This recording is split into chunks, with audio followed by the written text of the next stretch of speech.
Olá, pequenos investidores, sejam muito bem-vindos ao canal. Pessoal, nesse vídeo eu vou comentar um pouco sobre um Fiagro Base 10, um pouco fora do radar, que vem distribuindo aos seus investidores um dividendo bastante atraente, em torno de 1,5% ao mês, especialmente devido aí às quedas nas cotações, que é o RZAG11 Risa Fiagro, trazendo aqui os principais pontos, entendendo um pouco mais a tese, como é que está a situação do portfólio, riscos, exposições, rentabilidade aí, pelo menos olhando aqui um pouco para a taxa Selic, que deve subir, como é que vai ficar aí os resultados que o fundo pode apresentar para os seus investidores, enfim, trazendo aqui um resumo atualizado sobre esse ativo. Como eu sempre lembro, isso não é de maneira nenhuma recomendação. Se o vídeo for útil, não esquece o like e também seu comentário, se você já conhece, já investe aí no RZAG, isso é bem importante para o engajamento do canal.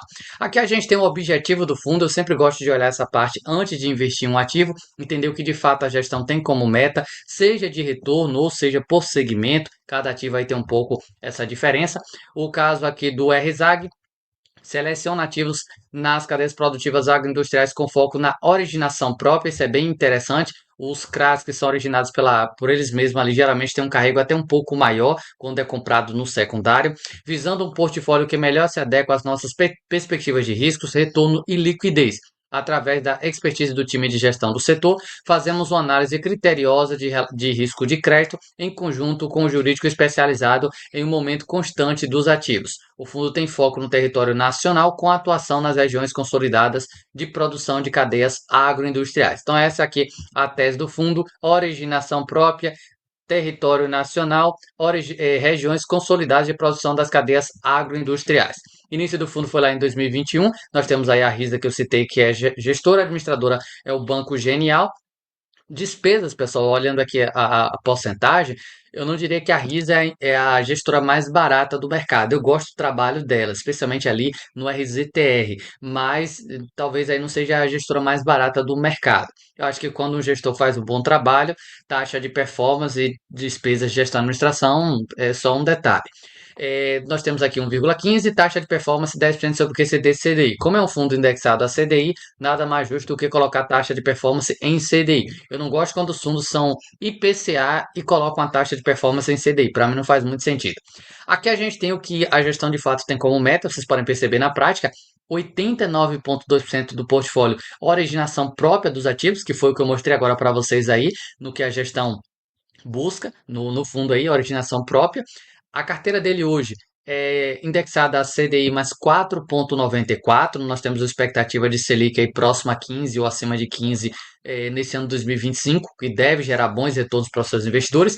E anualizando o rendimento do fundo, pessoal, já temos aqui quase 20% anualizando esse número, né? O que foi os últimos rendimentos aí na faixa de 12 centavos por cota, pelo menos aqui quando eu estou gravando, que é um patamar, talvez aí, se a Selic subir, ainda um pouco baixo. Eu acho bastante provável ver o RZAG melhorar um pouco esse provento nos próximos meses. São 38 ativos que tem dentro do portfólio, um número bom, mas a gente vai olhar já já a questão de exposição por devedor.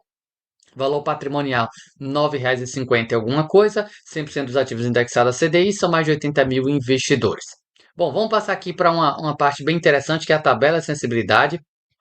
Essa tabela de sensibilidade eu gosto de olhar, levando em consideração o carrego que o investidor está tendo, dependendo do preço que ele compra. Olhando aí o fundo próximo a R$ 8, que fica mais prático, você tem aí 16% de desconto em relação ao VP dele e tem um carrego de 6,41% mais o CDI. É um nível bastante elevado. Se a gente tiver, por exemplo, o Selic ainda 15, talvez você pode ver um rendimento acima de 20% ao ano. Há pouco, como eu mostrei, foi 19 alguma coisa, mas se a Selic subir, não é tão difícil assim imaginar uma Selic, um rendimento que supere 20% se os preços não subir. E quando a gente olha aqui rendimento equivalente ao tributável, você teria ali CDI mais 11,2%. É um patamar bastante elevado. E uma das principais razões para a gente ver esse preço mais descontado, esse retorno alto, é devido aí ao momento de mercado mais complicado, onde a gente está vendo não só fiagros, mas FIINFRAs e fundos imobiliários sendo negociados abaixo do seu VP, Mercado preocupado aí em relação à parte de crédito, especialmente o agro, devido aí muitas empresas, muitas cooperativas pedindo recuperação judicial, algumas inadimplências que a gente viu nos fiagros, especialmente no ano de 2024. Então isso acho que acabou pesando aí um pouco na cotação dos ativos. Mas até o momento o RZAG aí vem se mantendo com um retorno bem atraente. Outra coisa aqui que eles já colocam, até o mês de abril, você tem aí um resultado que provavelmente, se nada acontecer de ruim, entre 11 a 12 centavos por cota que a gestão espera distribuir para os seus investidores. Se você pega essa cota aí próxima a R$ 8 com esses 12 centavos, a gente chega ali no 1,5% ao mês, que é um retorno bastante alto. Bom, como é que o fundo consegue ter todo esse retorno para distribuir para os seus investidores aí de 12 centavos por cota? O fundo tem aqui, primeiro, uma pequena alavancagem. A estratégia de alocação proposta pela equipe de gestão do Fiagro da Risa está sendo executada conforme as perspectivas iniciais. Atualmente estamos com 102,88% do patrimônio alocado. Então tem aqui 2,88% de alavancagem, nada de muito relevante. Aqui eles informam uma coisa que eu achei bem interessante. Recebemos um adiantamento da parcela de vencimento principal do grupo KPS Agropecuária, no valor de 14 milhões de reais. Ter pagamento adiantado mostra aí talvez que a empresa segue tranquila em relação à sua situação financeira. Portfólio de cultura, ele tem 45% na parte aí de soja, que talvez é o segmento do agro mais impactado aí dos últimos 12 meses. Aparece uma pequena parcela aqui em milho com 14%, os demais aqui sem muita representação. Tem aqui semente de soja também com uma representação boa dentro do portfólio. Portfólio 100% indexado a CDI. Portfólio por estratégia, nós temos aqui quase tudo investimento de longo prazo, são CRAs originados pela equipe da gestão aí, e para carrego mesmo, vocês podem ver aqui que não tem muita coisa aqui na parte de custeio de safra ou para giro de portfólio. A parte aqui de garantias, nós temos alienação fiduciária de terras mais aval, com 92% da sua carteira de CRAs. Olhando essa informação aqui, é bem interessante, mas qual o ponto que eu deixo de atenção? A gente já viu um monte de fiagro tendo problema de inadimplência, e executar a garantia não é uma coisa que acontece assim do dia para a noite para se recuperar. Então, o principal é torcer de fato, ficar de olho se os ativos estão todos adimplentes, sem nenhum tipo de problema, porque quando a gente parte aqui para uma execução de garantia, independente se é alienação fiduciária de terras ou outra coisa, na prática a gente vê que não é uma coisa que se resolve do dia para a noite. Duration da carteira aqui superior a 3 anos, uma boa parcela, até por isso acaba sendo aí de investimento de longo prazo, para carrego mesmo. Tem alguns fiagros com a duration até mais curta do que o RZAG. E aqui a gente chega no portfólio dele. Deixa eu só pegar aqui a parte da carteira para mostrar para vocês. Tem alguns pontos bem importantes. O fundo tem um bom dividendo, mas também aí tem seus pontos de atenção. Deixa eu só reduzir aqui um pouco o zoom para mostrar para vocês a parte aqui que eu acho bem relevante. Aqui nós temos o primeiro devedor, sementes produtiva, produto financeiro CRAS, CDI mais 5, alienação fiduciária de terras, vencimento lá em 2031, e vocês podem ver aqui 17,3% do patrimônio dele. O segundo, que foi até o que a gente viu ali, que fez um pagamento antecipado, KPS Agropecuária, alienação fiduciária de terras, CDI mais 5 também, 13,7% do patrimônio. Se a gente junta esses dois aqui e coloca mais esse terceiro aqui na conta, que é CDI mais 6 Celine, você tem aí 40% do patrimônio, ou vamos adicionar mais um aqui na lista, em 5 devedores, você tem metade do patrimônio do fundo alocado. Então é muito dinheiro em poucos devedores. Essa aqui, para mim, é uma das razões que o mercado acaba pesando na cotação do RSA. Todo mundo está ok, pagando, retorno altíssimo, mas o mercado também olha aqui esse risco. Imagina se um CRA desse aqui dá problema, com 17% do patrimônio dele, que não é, pessoal, uma coisa de outro mundo. A gente vê até dentro de um portfólio como o MXRF11, que é o fundo imobiliário mais popular. Se você for dar uma olhada nas últimas páginas, tem problema, já teve problema de inadimplência. Só representa pouco do patrimônio, mas já teve problema de inadimplência. Então não é uma coisa de outro mundo.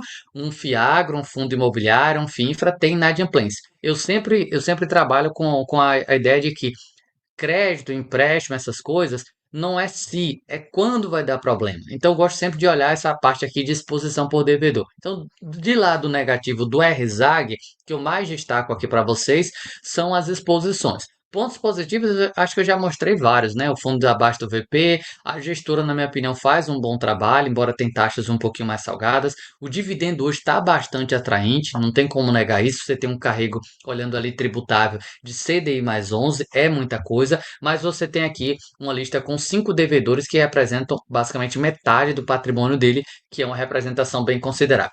Tem vários devedores, como eu mostrei no início do vídeo ali, um pouco mais de 30.